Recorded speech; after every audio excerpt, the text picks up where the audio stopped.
Alrighty, guys. So, this is my first education chit chat video. Like, what it do? What it do? What it do? Don't mind my hair. I took my buns out because, like, the tension it was creating in the back was whew. But anyways, let me not get distracted. So, like I stated, this is the education chit chat video, and it is going to be on school counseling because I am a school counselor. I come from that lens. We the realest, we the baddest.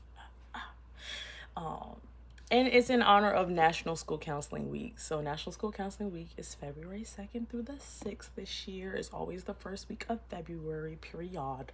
And yeah, like, we about to recognize the realists. You better pop your stuff about your field. I've always been like that. Like, pop your stuff about your school, your hometown, anything. Pop your stuff, okay? Rep your set. Say no. So if you see me looking down, I have my phone and I like wrote down some points, and we're gonna go point by point. So this video, the target audience, if we want to bring in educator terms, the target audience of this video is definitely school counselors who are, graduate students who are about to enter the field, or school counselors who are feeling burnt out, need a refresher on what we do and, what we should be doing, and whoever is just like wanting to genuinely understand the field of counseling. And so, well, I won't like really get always into detail about but this will kind of give you, if you listen along, this will like give you a gist of what our field does or should be doing, that part. Alrighty, so my first point is grad school. So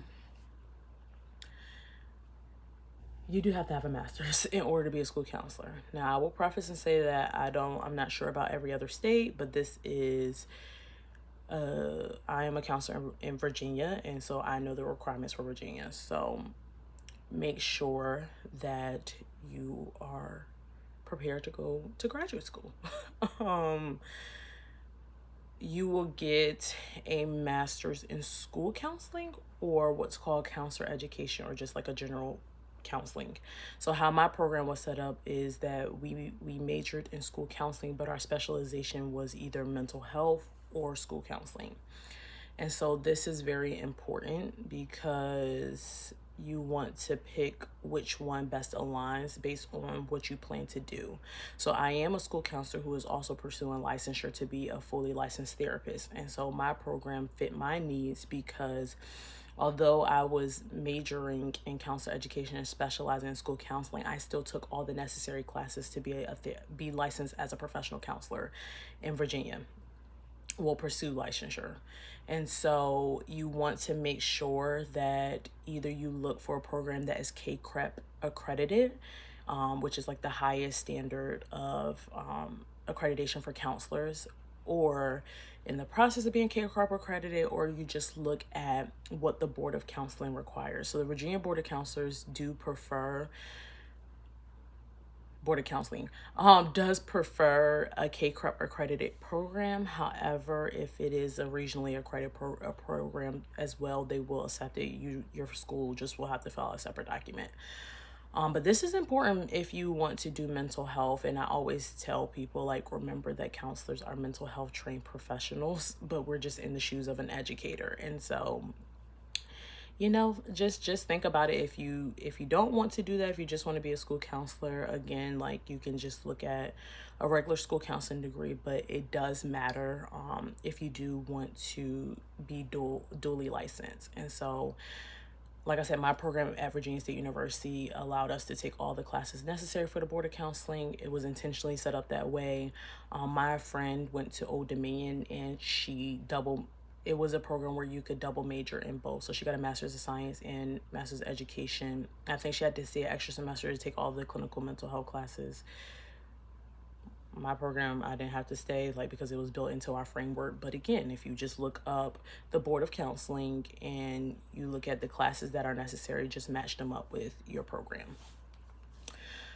Another piece about graduate school is making sure that you take internship very seriously and build those connections while you're in those schools doing practicum and internship. And I say this because I got so many opportunities that most student counselors did not get. Like, I got a paid piece of my practicum, and I got a paid internship as well. So like, I legitimately, came into practicum at an elementary school and connected with the district school counselor, went to the conference with them, did all the things, and I was recommended to go fill in for a counselor who was on surgery. And I'm like, I don't know anything about counseling, but like, like, know that you are going to battle imposter syndrome. But I will say that me being thrown into the fire and getting those professional grown up opportunities while I was still a student counselor definitely grew me into the counselor that I am today. Like, I would not have went in my first year swinging like I did, if I did not get that firm foundation of groundwork, that was laid during that pivotal piece of practicum and internship. So again, network. You never know if you're going to end up working in that district. You just never know. So just make sure that you are doing your piece and connecting with the peoples, okay? Like, don't be messing up relationships and doing all the things. Like, ask those questions to your supervisor, lean on them, like, because they are in the field and they know the dynamics of the school. They will help you navigate those dynamics. Like, ask to see their student information system. So I know, like, my old district had Synergy, and my new district has Power School. So like, see if you are able to get a email with the district. See if you're able to log into their student information system, because that makes a world of a difference in helping you realize, hey, I'm really learning this stuff. Like, and when you go into your field, you're like, oh, I'm already filled. When you actually go to your job, you're like, oh, I'm already familiar with that. And that is something that will give you key points in interviews as well. So definitely. And another thing I did during internship, I asked those principals, I was like, what you be asking the school counselors in interviews? Help a sister out. Okay. So know that, again, you're networking and doing all the things, and they definitely help. So that is my tidbit about grad school. Moving on to my second point is know ASCA like the back of your hand, okay? Okay, and that is what you're going to get in grad school as a new counselor today. ASCA won't, I don't think, like, schools have always been ASCA models. Like, they have not always built their programs around this, but you should be building your program around this, and you should know the competencies and the ethical guidelines and everything that ASCA recommend, the domains and all of that, like academic, social, emotional, career, post-secondary opportunities. You should know these things, because counseling is a dumping ground in the world of education. Like, everybody connects everything to what we do, which you can. Oh, well, testing. You can do testing deals with graduation requirements, right? Oh, well, you can do duty. Duty helps you connect with the students. Like, they're going to connect every single thing to counseling. But knowing ASCA is going to help you advocate. And I don't want to jump ahead to that point, but just know that ASCA is going to help you be able to get what you need, or learn what you should or should not be doing. And so I recommend becoming a member. Like, most of the time your school district pays for it. So I'm a member of the American School Council Association and the Virginia School Council Association, which is a chapter of ASCA. So your district, they should, my district does, pay for your membership, and see if you can go to the annual conference. Like, I don't go to the ASCA annual conference, but I go to the annual VSCA conference, do a workshop, go there and learn all that you can, because these are school counselors in the field learning how to advocate, or they have learned how to advocate, and they're going to teach you how to advocate for yourself using ASCA. So you're going to hear me say advocate a lot in this video, because you have to be a fierce advocate. So this is point 3. And so you are going to have to be an advocate for not only the students, but for yourself as well. Because, again, a lot of people try to put a lot on counselors. And so, talking about the piece of everybody trying to put a lot on counselors, again, when you know the 80-20 rule, when you know that ASCA says your caseload should be no more than 250, when you know ASCA says you shouldn't be doing certain duties, like, you are going to be able to advocate for yourself and always come from the lens of data. Right?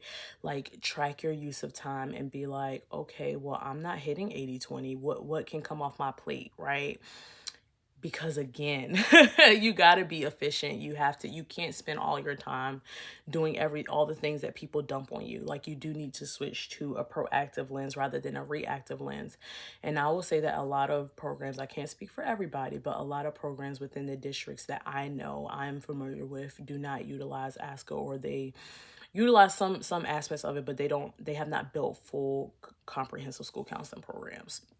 So you coming into the field, you are going to be one who is freshly educated, who does know ASCA, and who can, start advocating for the counselors and say, hey, like, I learned this in graduate school, or I know this framework. Like, when are we going to move towards this, right? Like, do we have a goal of being ramped? Like, you are going to be able to speak that language and know what you're talking about just from knowing ASCA. So advocate for yourself if you ain't remember nothing else. So, and I will say that if you don't like confrontation, if you can't stick up for yourself, like, not saying counseling ain't the field for you, but you gonna have to learn. You gonna have to learn, or they're gonna run you through the mud. You gonna have to learn. And it's only a couple of us. I was talking to a teacher, and I was like, yeah, y'all stand together. It's only four of us at my school. It's only four of us. I was like, y'all, it's like 80, 100 of y'all. Like, y'all can stand together, band together, say I'm not doing nothing. But when it come to us, like, if one of us out of whack, it'd be like, they're like, whatever. Like you can be easily written off because you are a small number of that staff population, and you're standing up for yourself too. So that's one piece of advocacy. The other piece of advocacy is know that you are going to have to advocate for those students. A lot of times, students do not have the language or the emotional maturity to advocate for themselves. And so you are going to have to advocate for them, right? Like, say a teacher kicks a student out, which they do a lot, but say a teacher kicks a student out and they come to your office, right? And you're like, okay, what's wrong? Let's talk through it, right? And like, children are, most of the time, they're honest. Like, they're like, oh, well, that was triggering. Like, one, I had a bad morning this morning. I was arguing with my mom. I went into class. They were doing too much. Okay, explain doing too much. Well, they were picking on me. Like, I told them, I asked to go here, or they asked me to do this. I did it, but then they went off on a tangent in front of the whole class about how I was tardy or how I had an attitude, X, Y, and Z. And so that's up for you to go advocate for them and say, like, hey, like, I know you sent so and so out, but, like, I just want to kind of let you know their point of view. And so again, we'll pause about confidentiality. And so I ask students, like, do you want me to address this? Do you want me? What do you need from me in this moment? How can I best support you? And so when they do come to your office, like, sometimes they will say, like, yeah, like, can you talk with the teacher, or can you tell me who to go talk to, so that, because this is a problem or this keeps happening. And so that is a piece of things that you are going to have to advocate, because a lot of times you'll see, I always tell people, it's not the students. It's not the students. You can rationalize kid behavior. It's the adults. Like, sometimes, I'm just gonna be honest, sometimes they be wilding.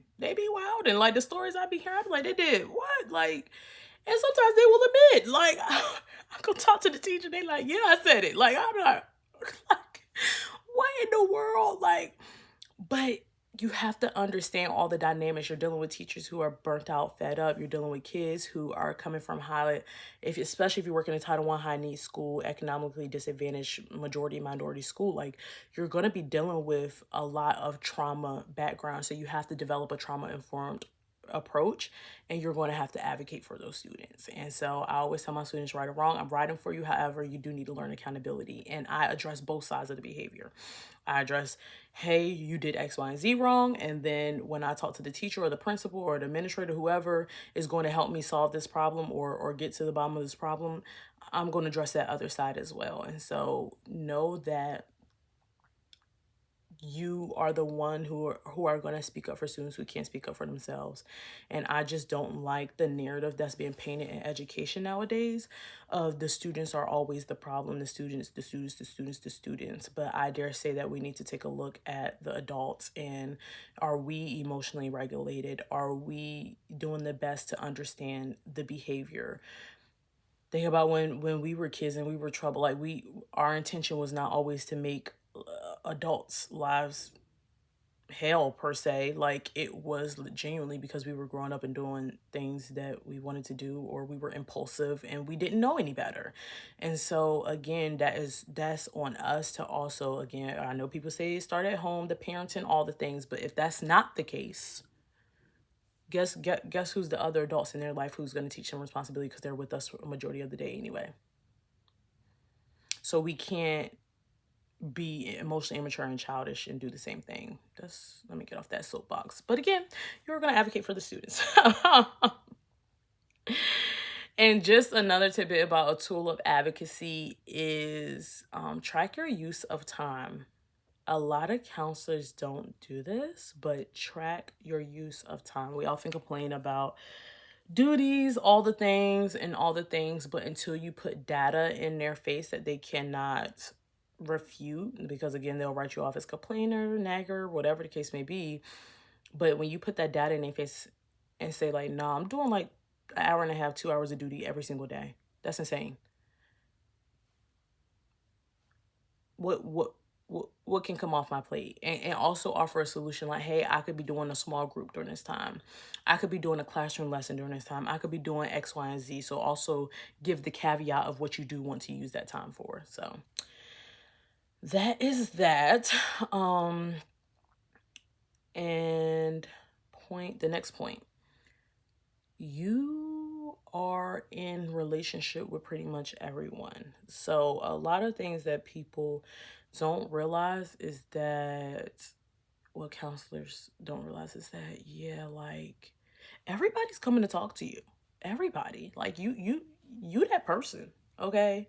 You that person. Like, you are the expert consultant in that building. You are that person.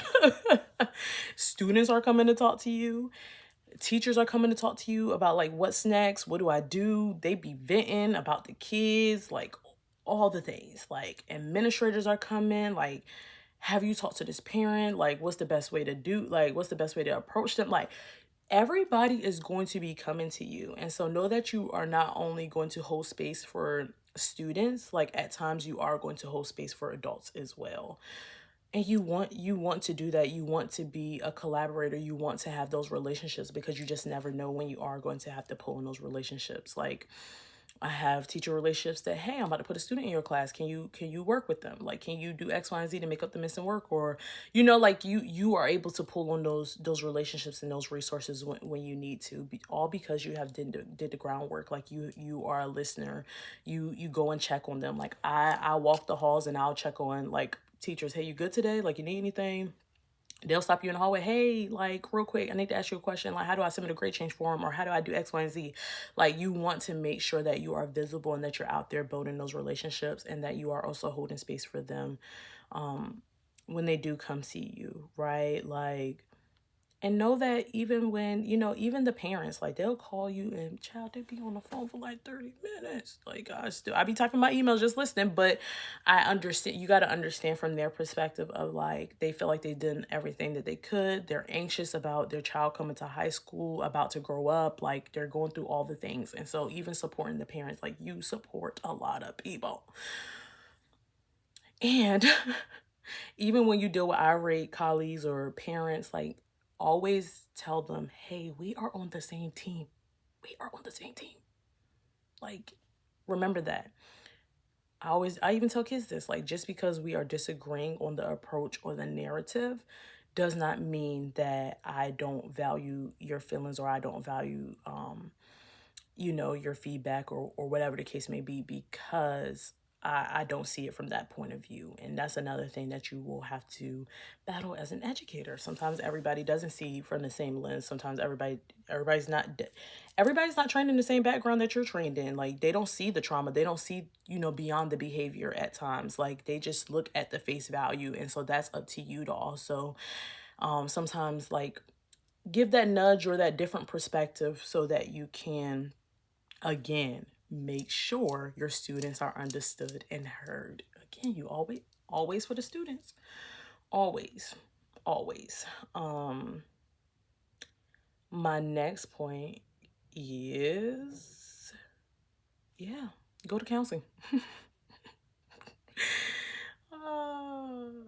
So as you just heard, we hold space for a lot of people. A lot of people dump a lot of stuff on us, and it can add up. It can take a toll on you. It's easy to become burnt out in the education field, but even more it's even more easy to literally be burnt out as a helper, as someone who, sees the emotions, are always ingesting others' emotions, or, talking about it or processing feelings. Like, you deal with feelings pretty much all day. Like, of course, we deal with the academics and, again, the college planning, but know that you are going to deal with a lot of anxiety from seniors. Like, I work with high schoolers, so, but even in thinking about elementary school, you have to teach them big emotions, small emotions, because everything is a catastrophe in elementary school. Like, you know, I got a paper cut.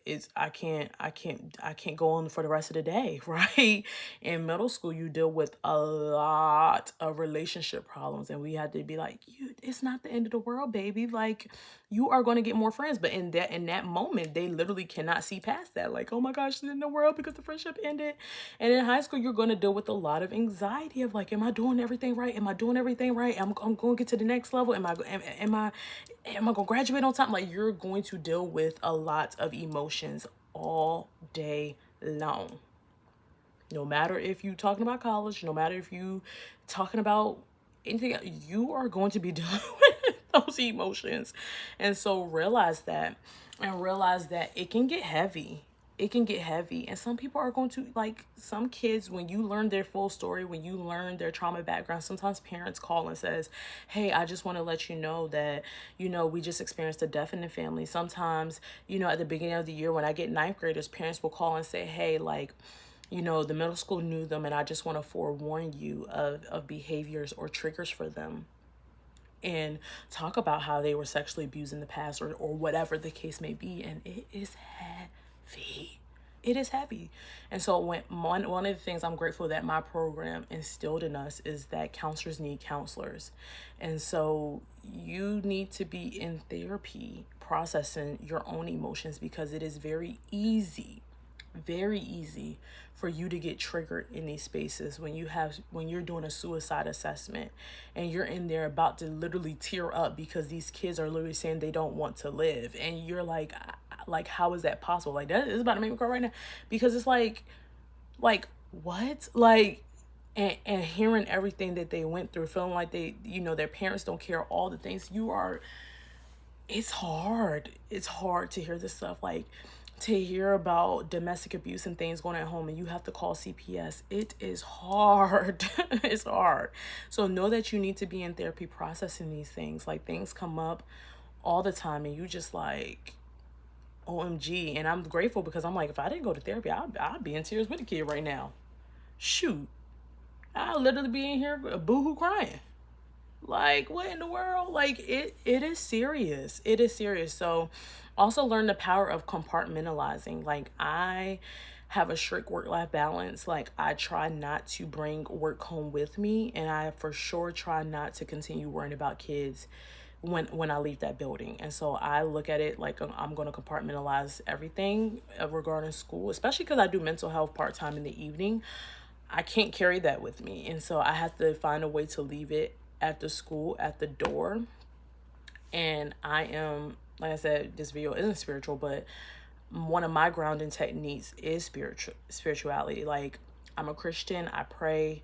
And so if I'm at home and I think of a student, like, I pray all the time for my babies who's in the streets and all that stuff, okay? But I will pray and literally say, Lord, protect them. Like, they popped up in my mind, Lord, protect them, cover them, and make a note to check on them the next day. I'm not gonna sit here all night and worry about them, because I can't. Like, that's gonna be mentally exhausting to me, and that's going to tear my nervous system up, and that's gonna make me not sleep, and then it's gonna be an endless cycle, because again, we hear and ingest so much and know so much. So know that you're gonna have to learn the power of compartmentalization.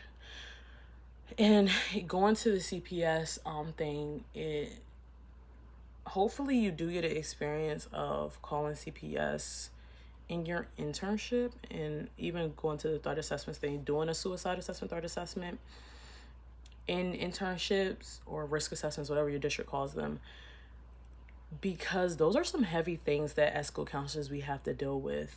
I will say for CPS, no confidentiality. Like, I have a poster on my door that says, what you saying here stays in here unless you talk about harming yourself, harming someone else, or someone harming you. And so my students know that, like, or if you don't, you should have read the note before you walked in here, because we are mandated reporters and we are going to have to make those tough calls.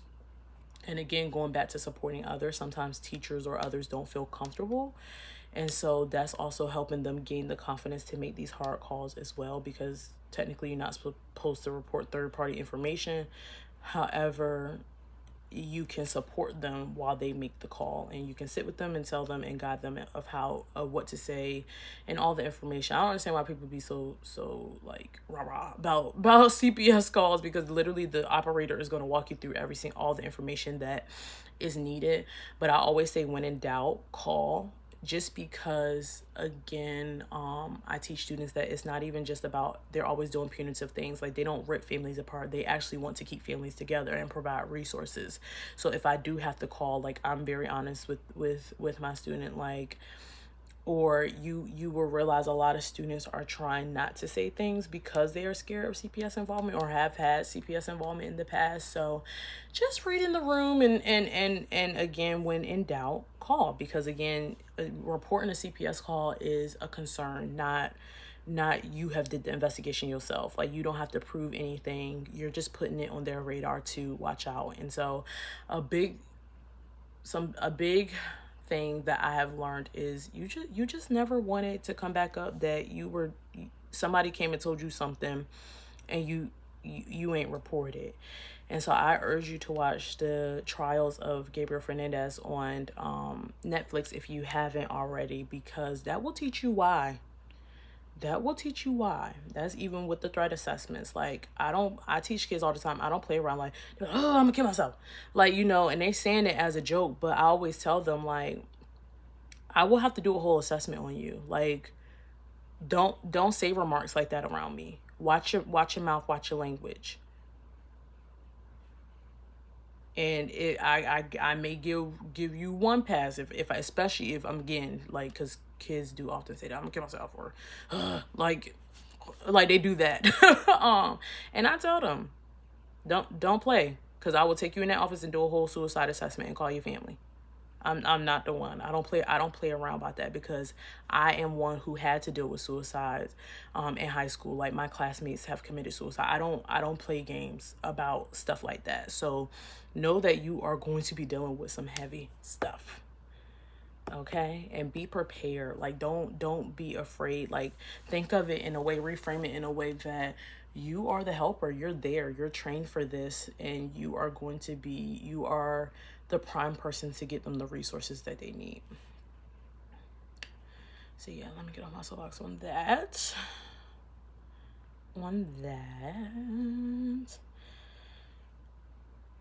My next point is titled "Don't Fear the New Generation," but you ain't got to be the most hippest person, but also don't come in there all stuck up, like looking down like your generation is the problem. Y'all addicted to cell phones. Y'all this, that, y'all that. While the facts are true, because I do clock their tea, as they say. I do clock their stuff and eat them up all the time. Okay, especially about them cell phones. I'd be like, yeah, they be going crazy. I'd be like, This is why they banned them in the first place.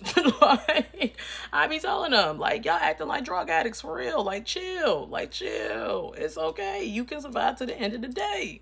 But realize again, just from my earlier point, that they are not the problem. Learn. I often consult them as the experts, right? Like a TikTok dance, to be like, y'all, what's that TikTok dance, or what's that new trend, or like, fake like you don't know. Or if you do know, do it with them, like, or incorporate it into your lesson, right? Like we when sometimes we just did a lesson at our alternative school, and we were talking about it. It was like, y'all listen to Raw Wave, y'all listen to NBA Youngboy, because sometimes we do too. Like, so, like, connect to them, build those connections, and know that culture is always a way to build that rapport and connect to those students. Like, even when you want to talk about the people who in the streets, right? Like, I'm from Norfolk, so my district, or the 804, is, compared to 757, child, I ain't even gonna get into it, but I'm from Norfolk. I've seen people go slide on each other, X, Y, and Z, get shot at, all the things. And so that's another piece I come from. Like, be real, be authentic. And that's my last point. Be real, be authentic, and build those connections. Like, I tell them, like, again, I eat them up, boy. I eat them up. They be in school talking about crazy stuff, and I be like, hey, ain't street code this? Like, why am I hearing about who did what? Why I'm hearing about what's gonna happen at this party? Why I'm hearing about who got beef? Like, and teach them that it's a time and a place to say certain things. And again, we even have the real conversations of, okay, and how is this helping you for your future? And let's further think on what is being in the what is that gonna get you? So know that you can be real and authentic, and that's why I had to work with high schoolers, y'all. And that, I guess, that's a point that I did not write down, but that is a point I urge you all to know, that know the level that you should work with. Baby, I genuinely cannot do elementary. I possibly can do middle school, but I can't, because again, like, you have to. I feel like in elementary, you gotta be like, Google Gaga, like.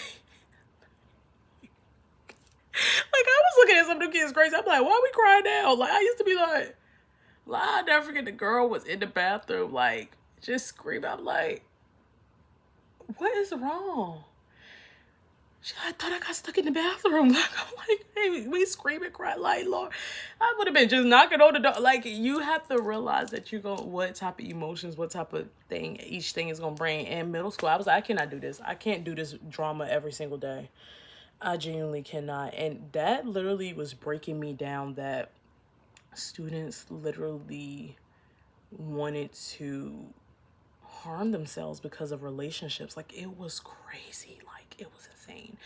But I like high schoolers because I can give it to them raw. I can give it to them real. I can have those conversations. So that's another thing. Know your level. And I would suggest another tip and trick is put your practicum for the level that you don't want to be in. So I picked my practicum as elementary, and then for your internship, pick the level that you do want to be in. So high school, the one that you want to spend the most time in, because that is going to help you determine whether or not that you want to be there. And so I know, like, some people who, like, literally has been like, they realize that they don't want to be at a certain level, but, like, based on those placements and how much time they spent. So know your levels that you should be at, that you're going to work best at, and don't settle, because you don't want to be miserable. Like, if God sent you somewhere, for sure, stretch yourself in that capacity. But I knew for sure, I almost settled for middle school. I knew, because I was like, I can't find a job. I was scared. Like, thank God. Thank God, because I don't know what I would have been doing in that middle school right now. But yeah, guys, like, this is just my tidbit on the field of school counseling. It's National School Counseling Week, as I said in the beginning, and this is like a mini intro, or tips and, tips and, what is it? Tips and tricks? That sounds crazy. Strategies. I don't know, information, whatever. This is just a glimpse into the field and, how to best enter the field and what to do or what to expect once you get into it. So I will be making more videos on school counseling things and being an educator and all the things. But again, this is just the first one. Glad that you're entering the field. Welcome, welcome. And I shall see you next time. Bye.